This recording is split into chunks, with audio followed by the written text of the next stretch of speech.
The Last of Us is back. The new season is out on Max now, and, well, we need a new main character. I'll just leave it at that. So enter Rick. Rick Grimes is the quintessential zombie apocalypse survivor, the main guy over in The Walking Dead.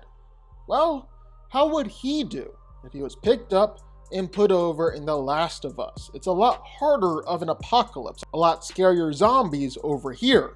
Is Rick gonna be able to survive? Let's find out. And first thing I think we should make clear, The Last of Us really is a way harder zombie apocalypse than The Walking Dead. The walkers in Walking Dead are dumb, slow, and relatively weak. They can't move faster than literally walking, can't really climb or move around that well. They're not any stronger than the average person. Basically, the only hard thing about the walkers is that it requires a headshot to take them down. You gotta destroy the head to actually kill it. Meanwhile, the infected over in Last of Us are way deadlier and way more powerful. They come in all different stages, starting out with runners, then stalkers, then clickers, and lastly, bloaters. The runners are the weakest out of the infected. They're the ones who have most recently turned from the cordyceps virus, and while they're fast and agile, they're actually really weak. Like, pretty much anything can work against these guys. You can overpower them, even punch them to death with just a few hits. The biggest problem when facing down runners is just simply sheer numbers. They move in herds and can overwhelm survivors if they're not being careful, but just a few on their own are relatively easy to take care of. The stalkers are the next stage out of the infected, a scary combination of the runners, because they can still see and are very fast, but they're way more ferocious now, a lot like the clickers. They're smart, will run around and hide from humans, stalking them from the shadows and jumping out at just the right moment, hence the name. They're also a lot stronger than runners. It's actually hard to overpower them, and Joel can't just punch their face in.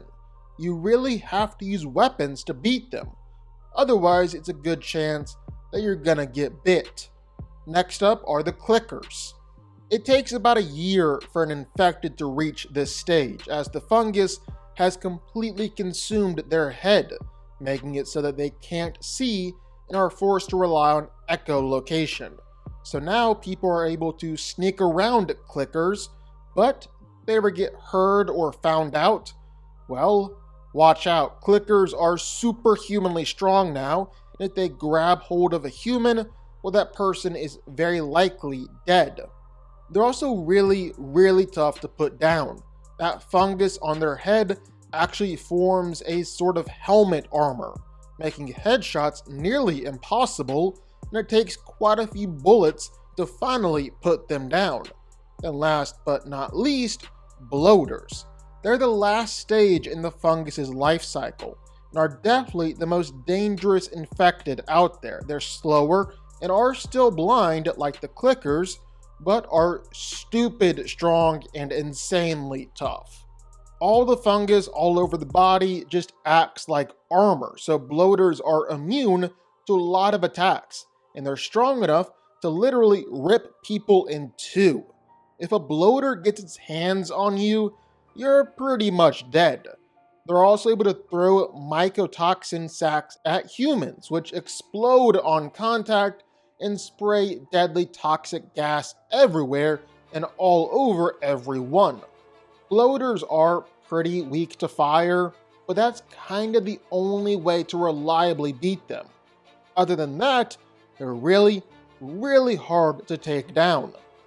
The cordyceps virus is also just a lot more contagious than The Walking Dead, because it doesn't simply require a bite, but you can breathe it in and get exposed to the fungus a lot of different ways too. So yeah, a lot worse than The Walking Dead, a way harder apocalypse that Rick is gonna have to survive.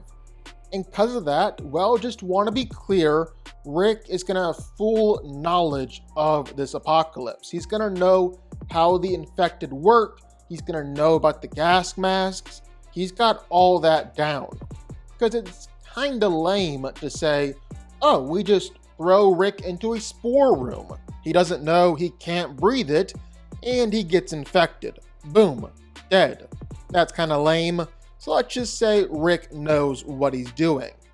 And there really are two reasons why I think Rick Grimes would thrive, even in a world like The Last of Us. For starters, well, he's got the physical ability to hang.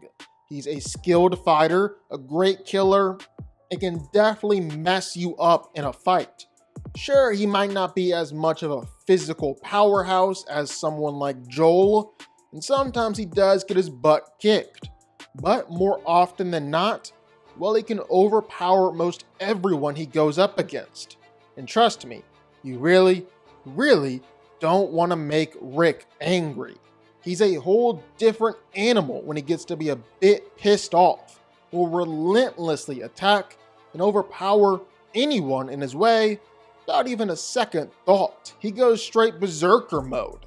He's also definitely a tough man to beat, in part because he'll eventually just get angry enough to where he'll keep on going through anything. And even if Rick isn't quite the physical powerhouse that someone like Joel is, for one, again, not many people are. We're talking about a guy who's able to wake up out of a death-like coma and instantly start killing people. Two, though, Rick's still a very, very dangerous man, a fighter and a killer. He gets more and more skilled as the Walking Dead series goes on, even gained some legit military training and fighting skill. He could take on multiple men at once, and Rick has no problem with fighting dirty. The man is just relentless, becomes almost a force of nature in a fight. Especially that bearded, long hair, murder jacket Rick, that was a whole different animal. He's also just as unrelenting when facing down walkers. He spent several days alone in a prison block infested with walkers, managed to kill every one of them. And that's not the only horde that Rick has managed to fight all by himself. He's literally taken down dozens of walkers all by himself, battled against whole swarms, and been the last one standing. He's also an insanely accurate shot with almost any gun. Again, he thrived in a world that required headshots to take down any walker, and Rick had no problem doing it. So even with the more dangerous infected, I don't think Rick would have much problem adapting and being able to just start mowing them down. But I actually think Rick might do better in The Last of Us than even someone like Joel because of who he is. Yes, he's a survivor. Yes, he can be brutal and vicious and just a tank. But at the end of the day, Rick is a leader. He's an inspirer. He'd find a group of survivors. He'd definitely target something like Fedra. I could very easily see Rick overthrowing a QZ like what we saw in Kansas City in the show, or even working his way up to leadership in the Fireflies. Start his own Rickocracy. Basically, this video isn't about Rick versus Joel. I've already done that. It's just seeing if Rick Grimes could survive in The Last of Us. And I think he'd be pretty much unkillable even in this universe. He'd be surviving for decades.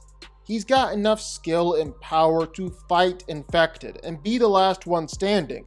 He's brutal, he's vicious, and like I said, Rick is probably going to be leading his own community of survivors by the end of it. Rick Grimes is a mad lad, and he's going to do just fine in The Last of Us.